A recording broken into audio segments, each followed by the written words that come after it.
That morning started like any other, but it would end up changing Mariana's life forever. She woke up early, drank the coffee Camila had left ready in the kitchen, and got ready for yet another job interview. Camila always made a point of helping out. She paid her bills, bought food, and made sure Mariana never had to worry about money. It was a long-standing friendship, strong and trustworthy, or at least it seemed that way. As she sorted out the documents to take to the interview, a strange chill ran down her spine. Her ID card wasn't where it should be. She turned over drawers, rummaged through her bags, and even looked in the fridge, but nothing. Camila, noticing her distress, said she would help her look for it, but her tone was too calm, almost as if she knew they wouldn't find anything. The clock was 15 minutes away from the interview time. Mariana felt the first wave of despair, but she still had no idea how big the trap she was trapped in was. The lack of identification was just another obstacle in the string of setbacks Mariana had been facing over the past few months. Every time a new job opportunity came up, something went wrong: emails that didn't arrive, interviews that were canceled without explanation, and even an important test that she missed because, oddly enough, the address she had sent was wrong. But each time, Camila was there to comfort her, telling her that everything happened for a reason, that maybe it wasn't the right time. It was hard to doubt someone who helped her so much, but that morning, as she watched her friend pick up her phone and quickly type something before helping with the search, Mariana felt a twinge of doubt. For the first time, she wondered if Camila's generosity came from a place of caring or control. That doubt grew and became an annoyance that was hard to ignore. Mariana decided to call the company where she would be interviewed and explain what had happened, hoping to reschedule. But when she dialed the number, she felt a chill when she heard the automatic response. That phone number didn't exist. She checked the confirmation email and, to her surprise, the number was the same. How could a reputable company have given her an invalid contact? That was when she realized a detail she had never noticed before. All the failed interviews, in one way or another, had been referred by Camila. Her friend always said she was trying to help her, giving her contacts and recommendations, but now Mariana wondered if, in fact, she was being led down a dead end. With her stomach in knots, she decided she could no longer ignore that feeling. She needed proof. While Camila was taking a shower, she grabbed her friend's laptop and looked through her recent emails. It only took a few minutes to find something that made her blood run cold. There were messages sent to recruiters under Mariana's name, but with small, intentional errors, an outdated resume, an incorrect phone number, requests to cancel interviews supposedly in her name. The worst came when she found an email that Camila had sent to a contact called Dr. Lavaro, in which she said that Mariana was not yet ready to work and that she needed more time to emotionally stabilize. Mariana had never heard of this Lavaro, but it was clear that her own life was being manipulated in the shadows. The shock made her whole body tremble. How could she trust someone so much who had actually been pulling the rug out from under her the whole time? She slammed her laptop shut and tried to calm her breathing. But before she could process everything, a new concern arose. Who was this Dr. Lavaro? Was he some kind of recruiter, or was there something even stranger behind this? Mariana decided to investigate, but she knew she couldn't do it alone. She picked up her cell phone and called Gustavo, her childhood friend who had always been good at finding things out. He answered immediately, and his voice carried a tension that Mariana had never heard before. Mariana, I need to tell you something, but maybe it's better if we meet in person. There's something wrong with me too. His answer took her by surprise, but it reinforced her feeling that something much bigger was at stake. They arranged to meet at a cafe in the city center, and Mariana left the house with a knot in her stomach, trying to act normal so as not to arouse suspicion. On the way, she began to remember small details that had previously seemed insignificant. Camila's glances when she mentioned new opportunities, her discreet smiles when something went wrong. And now, this connection with a certain Dr. Lavaro. When she arrived at the cafe, she found Gustavo already waiting, with deep circles under his eyes and a tired expression. "Mariana, I think my mother is being poisoned," he said directly, without beating around the bush. Mariana's world spun. Whatever was happening, it wasn't just about her. Mariana felt a shiver run down her spine. It felt like a nightmare she couldn't wake up from. What do you mean poisoned?" she asked, trying to process Gustavo's words. He looked around, as if he was being watched, and then pulled a small bottle from his pocket. "My mother's medicines were switched. I noticed she was different a few weeks ago, more confused, weaker. And the doctor just said it was just getting older. But yesterday I opened one of the pills and realized it wasn't the same one she was taking before. I checked the box and the batches were different." Mariana looked at the bottle and felt her heart race. "And do you have any idea who could be doing this?" Gustavo nodded slowly. "There's a guy. He's been showing up at our house lately. My distant cousin, Lucas. He showed up out of nowhere, full of good intentions, always willing to help. But every time he spends time there, my mother gets worse." That made Mariana hold her breath. A stranger who comes and offers to help, but things only get worse. It sounded too familiar. Her brain started connecting the dots. Camila manipulating her life so that she would never get back on her feet. This Lucas interfering with Gustavo's mother's health. And this Dr. Lavaro, who was somehow involved in all this. "Gustavo, I think we're not just dealing with coincidences. I found out that Camila is sabotaging my job opportunities, and there's a name involved in this that I've never heard of before. Dr. Lavaro. What if all of this is connected?" Gustavo's eyes widened. He pulled out his phone and typed something quickly. After a few seconds, he turned the screen to her. "Mariana, this Dr. Lavaro is the same name as the doctor who takes care of my mother." Mariana's heart raced. The coincidence was too frightening to ignore. "This can't be a coincidence," she murmured, her palms sweating. Gustavo nodded stiffly. "If this guy is as involved in your life as he is in my mother's, we need to figure out what's going on before it's too late. But how could they investigate something like this without raising suspicions?" They decided to start with the basics, find out who this Dr. Lavaro really was. Gustavo opened the doctor's profile on the hospital's website, and among the patient comments, one detail caught his attention, a familiar name. "Look at this," he said, pointing to a compliment left by a woman named Vanessa. "I think I've heard that name before." Mariana frowned. Vanessa, where had she heard that name before? The thought came as a shock.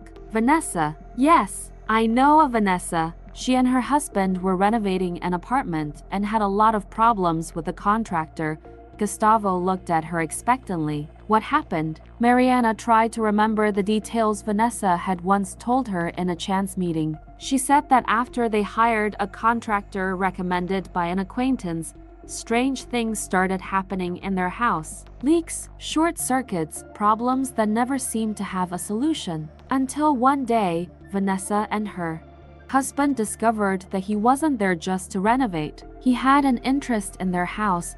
Gustavo narrowed his eyes. "And do you have any idea who recommended this contractor?" Mariana swallowed hard. Camila. Mariana's stomach turned. Everything seemed to revolve around Camila. But why? What did she gain from all this? Gustavo, more pragmatic, pulled out his cell phone and started looking for more information about Vanessa and her husband. If this contractor was brought into their lives by Camila, maybe he has some connection with this Dr. Lavaro too.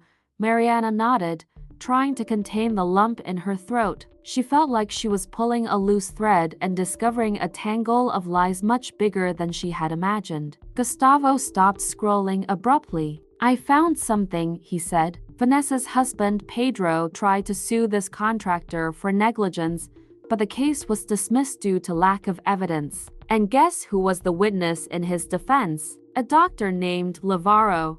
Roca. Mariana felt her legs weaken. "This is a pattern," she murmured. "This guy shows up in everything that goes wrong. My life, your mother, Vanessa's apartment. Gustavo agreed. What if this Dr. Lavaro guy isn't just a doctor? What if he's operating on something much bigger, involving several people? The idea seemed absurd, but the connections were real. Mariana looked out of the caf, feeling a pang of conscience. Camila wasn't just a toxic friend, she was part of something darker. And somehow, Gustavo and she had fallen into this web. But they weren't alone. If Vanessa and Pedro had been victims, how many other people were also involved without even knowing it? Mariana and Gustavo knew they needed to act fast. Every second that passed seemed to give more advantage to whoever was manipulating everything behind the scenes. We have to talk to Vanessa and Pedro, Mariana said,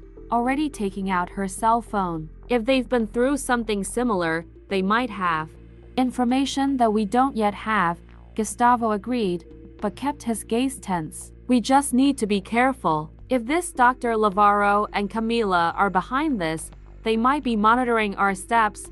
Mariana took a deep breath. The idea that she was being watched made a shiver run down the back of her neck. She called Vanessa, and the answer was immediate. Mariana, how strange that you're calling now. We just had a problem again at the apartment. I think we're being sabotaged. Mariana's heart raced. Where are you? We need to talk. 15 minutes later, they were at the door of Vanessa and Pedro's building. Their apartment was a veritable battlefield, floors ripped up, wiring exposed, a strong smell of gas still lingering in the air. This isn't just incompetence, Pedro said, gritting his teeth. This guy knew exactly what he was doing. And now that we're trying to fix things, everything is worse. Vanessa crossed her arms, visibly shaken. And there's one more strange thing. A few weeks ago, a new neighbor moved into the apartment next door. He's quiet, discreet, but it seems like he's always watching us. Gustavo exchanged a tense look with Mariana. This neighbor, do you know his name? Vanessa hesitated for a second before answering. Daniel. Mariana felt a chill run down her spine. Another name that appeared out of nowhere, another piece fitting into this dark puzzle. Did you ever talk to him? She asked, trying to remain calm. Vanessa nodded, but her gaze showed discomfort. Once in a while. He's always polite, never imposing himself, but he seems to know more about our routine than he should. One night we heard strange noises, as if someone was walking around inside our apartment, but the doors were locked. After that, we installed security cameras. Pedro took out his cell phone and opened a video. Look at this. Mariana and Gustavo leaned in to watch the recording. It was a nighttime filming, and in the middle of the darkness, a silhouette walked through the living room. The person didn't seem to be in a hurry, just exploring the room, observing everything with frightening calm. Then, something completely chilled Mariana. The person stopped in front of a photo of Vanessa and Pedro and touched the frame with his fingertips, as if analyzing the image. Do you think it's him? Gustavo asked. Vanessa swallowed hard. We have no proof, but the only new person around here is Daniel.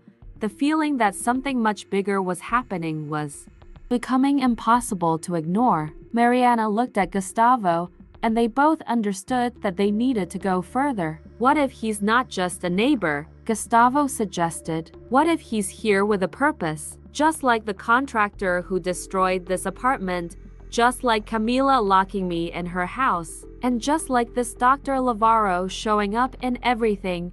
Pedro and Vanessa exchanged apprehensive glances. What do we do now? Vanessa asked, lowering her voice as if someone might be listening.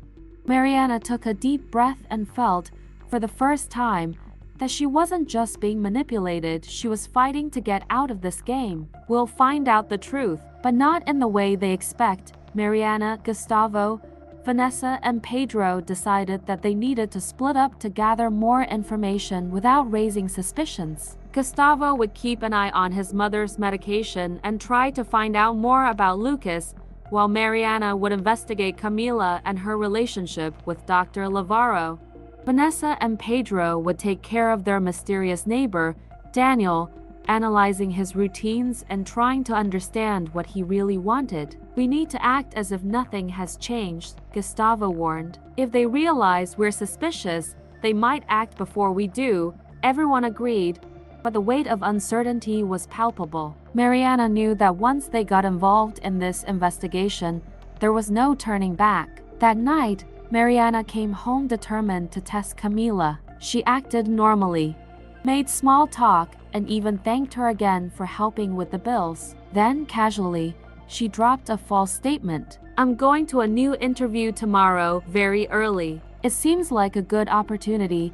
She watched her friend's reaction carefully. Camila smiled and nodded, but Mariana noticed something subtle. She looked away for a second, picked up her phone, and typed quickly. Mariana's intuition kicked in. She waited until Camila went to sleep and, with her heart racing, picked up her friend's phone. She opened her recent messages and there it was.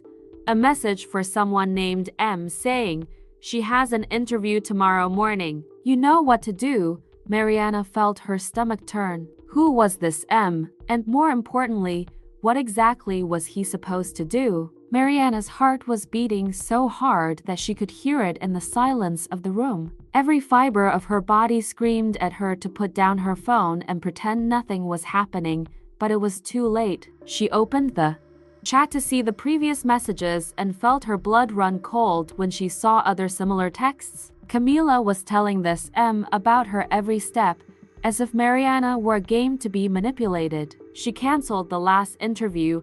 I'm going to keep her close, said one of the messages. Another, more recent one, mentioned something even worse.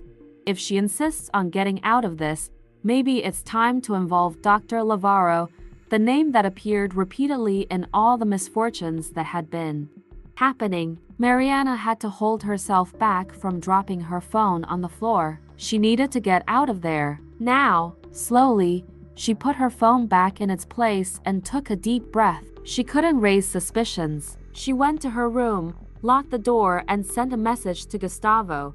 Camila is indeed sabotaging me. Lavaro is involved. There is someone named M in the mix. I need to get out of here. The answer came almost immediately. Leave as soon as possible. Take what's essential. If you need to, stay at my place. Mariana started to fill a backpack with clothes and documents, but a doubt gnawed at her mind. If Camila was doing this to her, and Lucas was manipulating Gustavo's mother, how many other people were being caught up in this web without even realizing it? And even worse, who was really in charge of all this? Mariana left the apartment as quietly as possible, her heart racing as she walked down the stairs. Every shadow seemed to hide a threat, every sound amplified the fear that Camila would wake up and stop her from leaving. As soon as she stepped onto the sidewalk, she pulled the hood of her coat over her head and walked quickly to a busy part of the city. She didn't want to risk taking a taxi or ride-hailing service directly from home. If they were monitoring her steps, she would need to be smarter. She took a bus to Gustavo's neighborhood and used the time to reorganize her thoughts. Halfway there, a new message from Gustavo arrived. We have a problem. My mother got much worse today. I'm taking her to the hospital, and guess who's on call? Dr. Lavaro. The fear Mariana felt transformed into something deeper, anger. It was as if every move they made was anticipated, as if they were always one step ahead. But this time, she wasn't going to just accept it. I'm going there, she replied, changing course immediately. When she arrived at the hospital, she found Gustavo in the hallway, pacing back and forth, his eyes red with concern. He wants to admit her for observation, he said, his voice tense. And I can't do anything about it, because he's officially the doctor in charge of her case. Mariana looked at the door to the office and felt adrenaline take over. So we need to find a way to get your mother out of here. And find out who the hell this M is. Gustavo nodded, but desperation was written all over his face. If he wants to keep my mother hospitalized, it might be because he's close to getting what he wants, he said. Clenching his fists, Mariana looked around, making sure no one was listening. We need to act fast. If we leave her here, the next time you see her, it might be too late." The sentence hurt, but Gustavo knew it was true. They decided the only way out was to get his mother out of the hospital without drawing attention. While he tried to convince the nursing staff to release her, Mariana took the opportunity to check his mother's medical files. What she found made her stomach turn. The name of the doctor in charge was not just Dr. Lavaro, but Lavaro Roca Mendes, the same one that appeared in Camila's messages. Her body froze. The connection was too clear to be a coincidence. Was Dr. Lavaro himself. He wasn't just a manipulative doctor, he was at the center of it all. And if he was controlling Gustavo's mother's health, manipulating Mariana's steps, and even getting involved in real estate fraud like Vanessa and Pedro's, he probably wasn't acting alone. Mariana took a photo of the document and sent it to Gustavo. "He's she typed. "Now all we need to do is figure out what his plan is, and who else is involved in it." Gustavo, upon seeing the message, dropped everything he was doing and ran to her. "If he's the mastermind behind this, we need to cut ties now, and start by getting my mother out of here." Mariana and Gustavo needed to act quickly. They knew that Lavaro would not make it easy for his mother to leave the hospital, so they needed to find a way out. Gustavo went back to his mother's room and, as calmly as possible, told her that they needed to get out of there. The woman, already weakened, nodded with heavy eyes. Mariana, in turn, tried to find a distraction so that no one would notice what they were doing. That was when she saw, on the reception desk, a folder with medical documents that had been momentarily left unattended. Without thinking twice, she picked it up and started leafing through it. Her eyes widened when she saw familiar names. Among the patients hospitalized under Lavaro's care, there was a note about a Daniel Oliveira, a same name as Vanessa and Pedro's suspicious neighbor. Mariana's blood ran cold. "He's not just a neighbor, he's Lavaro's patient," she whispered to Gustavo, showing him the file. Gustavo swallowed hard. That means he could be part of the scheme, or one of the victims. They didn't have time to find out right now. They needed to get out of there. Gustavo called a nurse and insisted that his mother be released, claiming that he would take full responsibility. The woman hesitated, but when she saw the desperation on his face, she agreed to process the paperwork. That was when, at the end of the hallway, Mariana saw a familiar figure watching everything. Her heart raced. Camila was there, and from the look in her eyes, he already knew that they had discovered more than they should have. Mariana felt a chill run down her spine. Camila didn't move, didn't make a scene, she just watched her with that cold, calculating look, as if she was evaluating her next steps. That was what terrified her the most. If Camila was there, then she knew they were trying to get Gustavo's mother out of the hospital. And even worse, she had probably already warned Lavaro. Mariana held Gustavo's arm tightly. "We have to leave now," she whispered, keeping her gaze firmly on her former friend. Gustavo understood immediately and started pushing his mother's wheelchair, trying to act naturally. But just as they were about to reach the exit, a firm voice stopped them. "Where do you think you're going?" Mariana and Gustavo slowly turned around. Dr. Lavaro was there, in a lab coat, arms crossed, and a smile that didn't match the authoritative tone of his voice. Time seemed to slow down. Mariana saw Camila approaching from behind, as if she were surrounding them both. Gustavo clenched his fist, but he knew that reacting there, in the middle of the hospital, would do no good. Lavaro sighed, as if he were dealing with stubborn children. "Gustavo's mother still needs monitoring. It would be irresponsible to take her out of here now."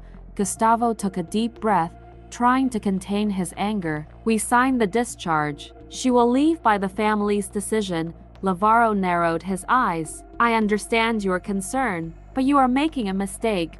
The weight of those words made Mariana feel the ground disappear. The doctor didn't seem nervous at all, on the contrary. He was very calm, as if he already knew exactly what would happen next. Gustavo didn't back down. He knew Lavaro was playing a bluff, trying to intimidate them. The only mistake here was trusting you, he said, his voice firm but restrained. Mariana noticed that Lavaro's posture didn't change. He kept the same calm, controlling look, as if he knew he still had the upper hand. You don't understand what's really happening, he replied, almost amused. But that's okay. You'll understand soon. Gustavo didn't waste any more time. With a nod to Mariana, he started pushing his mother's wheelchair toward the exit. Camila took a step forward, but Mariana blocked her path. It's over, he said, looking her in the eyes. For the first time, he saw something different in Camila, a shadow of uncertainty,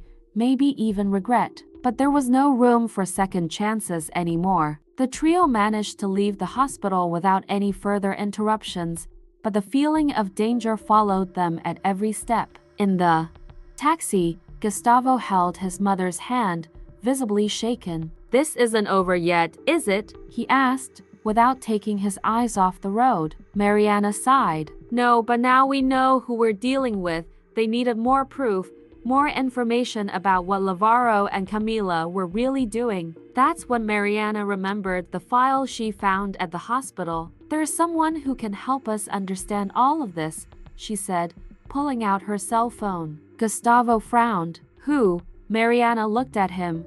Seriously, Daniel, the mysterious tenant. If he was also Lavaro's patient, he might have answers we haven't yet.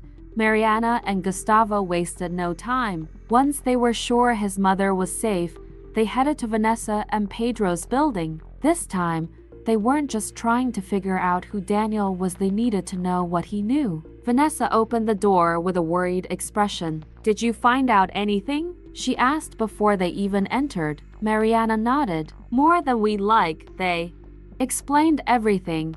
Lavaro's involvement, his connection to Camila, their suspicions that Daniel might be more than just an observant neighbor. Pedro frowned. If he was also a patient of that doctor, maybe he went through the same thing Gustavo's mother did. Vanessa hesitated for a second before saying, Then I think it's time to confront him. They went to the door of the apartment next door. Pedro knocked a few times. No answer. Maybe he's not here, Vanessa muttered. But as soon as Pedro tried to knock again, the door slowly opened, as if it hadn't been locked properly. Mariana felt a shiver. This isn't normal, she whispered. Gustavo looked at the others and carefully pushed the door in. The apartment was a mess. Drawers were rummaged through, clothes were scattered, furniture was out of place. But what caught the most attention was a large corkboard on the wall, full of news clippings, photos, and notes. And right in the center was a picture of Dr. Lavaro with a big red circle around it. He was investigating, Mariana said, looking at Gustavo. And someone came before us to silence him. The silence in the apartment was heavy, almost suffocating. Mariana stared at the notes on the board, trying to absorb what Daniel had discovered. There were names, connections, addresses, and in the bottom corner of the board, a hastily scribbled note. He's everywhere. If anything happens to me, look for Rog Rio, Gustavo read aloud, frowning. Who's Rog Rio? Mariana shook her head, still processing everything. Vanessa and Pedro looked at each other, and then Vanessa murmured, I know a Rog Rio. He just lost his father. There was a problem with the will. He said a mysterious woman showed up claiming everything. Mariana's stomach sank. Another coincidence? No, it wasn't possible. Not after everything they had discovered. They took pictures of everything before leaving the apartment and locking the door as it was. They couldn't stay there for long if Daniel really was being chased. Whoever had come after him could come back at any moment. On the way to Rog Rio's house, Mariana reviewed the photos and noticed another detail that had gone unnoticed before. Among the papers was an old document, partially torn, with a stamp that said Fundo Mendes. Her body froze. Mendes. Lavaro Roca Mendes. This isn't just about sabotage or about money, she whispered to Gustavo. This is something much bigger. The taxi stopped in front of Rog Rio's building. They got out, took a deep breath, and rang the bell. The door opened and a tired-looking man appeared. Are you friends of Daniel's? he asked bluntly. Mariana exchanged a look with Gustavo before answering. Actually, we think he went after you before he disappeared. Rio hesitated for a moment before opening the door wider. Come in, he said, his voice thick with tiredness and distrust. The apartment was simple, but it was messy, with papers scattered across the living room table. I don't know what Daniel told you, but if he disappeared, it wasn't by chance. Mariana felt a shiver run down her spine. What do you know about him? Rio sighed, running his hand over his face. He showed up here a few weeks ago, saying that my father had connections with a foundation called Mendes, and that this foundation wasn't just a charity. He thought they were covering up something big: fraud, embezzlement, or worse. Gustavo looked at Mariana, his thoughts quickly aligning. And this woman, who claimed your father's inheritance, have you found out who she is? Rio nodded slowly. Her name is Gabriela. Mariana exchanged a look with Vanessa and Pedro. Gabriela, who was your son's nanny? She asked, and Vanessa nodded tensely. That can't be a coincidence, Pedro murmured. Rio picked up an envelope and threw it on the table. Daniel left me this before he disappeared. I didn't have the courage to open it. Mariana picked up the envelope carefully and opened it. Inside were photos, several of them. Some showed Lavaro with businessmen and politicians. Others showed Camila in discreet meetings with strangers. But the worst one made Mariana's heart almost stop. It was a photo of Gabriela holding a baby, and in the background, sitting calmly, was Dr. Lavaro. My God, Vanessa whispered, putting her hand to her mouth. He was inside our house the whole time. Shock filled the room. Everything was interconnected in a much deeper way than they had imagined. Mariana felt a lump in her throat as she looked at the photo. This isn't just a group of scammers, she said, her voice trembling. They're infiltrating people's lives, manipulating, sabotaging, controlling everything. Gustavo closed his eyes for a moment, trying to organize his thoughts. If Gabriela was at Vanessa and Pedro's house, if Lavaro was behind it all, and this Mendes Foundation is the common point, then they have a greater purpose. Rio picked up another document from the table and threw it in front of them. And there's one more thing. The will my father left, the original, which was never presented. I found it at the bottom of a drawer in his office. Mariana picked up the paper and read it quickly. Rio's father had never left anything to this mysterious woman. That meant someone inside the system had manipulated the documentation. The silence in the room was almost deafening. Vanessa was the first to speak. What now? What do we do? Mariana took a deep breath. They could no longer back down. They were facing something much bigger than any of them had imagined. We need to take down this network, she finally said. But to do that, we need concrete evidence. We need to expose everything. Gustavo nodded. If Daniel disappeared, it's because he was getting too close to the truth. Rio looked at the papers on the table, his expression hardening. I won't let them take everything my father built. If it's to destroy them, I'm in. Pedro clenched his fists. So, how do we start? Mariana took a deep breath. We start by finding Daniel, and then we bring this dirt to light. The decision had been made. But how could she find Daniel when he seemed to have vanished into thin air? Mariana pulled out her cell phone and opened the photos they had taken in his apartment, trying to find any clues that had gone unnoticed. Among the clippings and notes, one detail caught her attention: a hastily scribbled note with an address and the word "last chance" underlined. She showed it to the others. If he wrote this before he disappeared, it could be a place where he tried to find answers, or where he was cornered. Gustavo checked the address. It's in an industrial area far from the city. Rio grabbed the car keys. We can't waste time. If he's there, he could be in need of help. The walk to the address was tense, each one immersed in their own thoughts. When they arrived, they found an abandoned warehouse, surrounded by tall grass and broken windows. The place looked deserted. Mariana swallowed hard. What if this is a trap? Gustavo pulled a pocket knife from his pocket. Then we'll deal with it. They advanced carefully, stepping over the debris scattered across the concrete floor. When they reached the main door, they noticed that it was only ajar. Rio pushed it slowly, and the sound of the metal creaking echoed in the silence. What they saw on the other side made Mariana's heart stop for a second. In the middle of the warehouse, tied to a chair, visibly injured and weak, was Daniel. The relief of finding him was accompanied by immediate fear. Daniel was hurt, with a cut above his eyebrow and his hands tied behind his back. His breathing was heavy, and he seemed on the verge of exhaustion. Gustavo ran to him, trying to free him. "Daniel, who did this to you?" The man opened his eyes slowly, and his expression was a mix of terror and relief at seeing that he was no longer alone. "You need to get out of here," he murmured, his voice weak. Mariana felt a shiver. "Why? What happened?" Daniel tried to speak, but coughed as if he was having trouble breathing. Gustavo managed to cut the bonds, and he fell forward, almost fainting. "They know you're here," he whispered. That was a warning. Time seemed to slow down. Mariana looked at the others, and they all understood at the same time.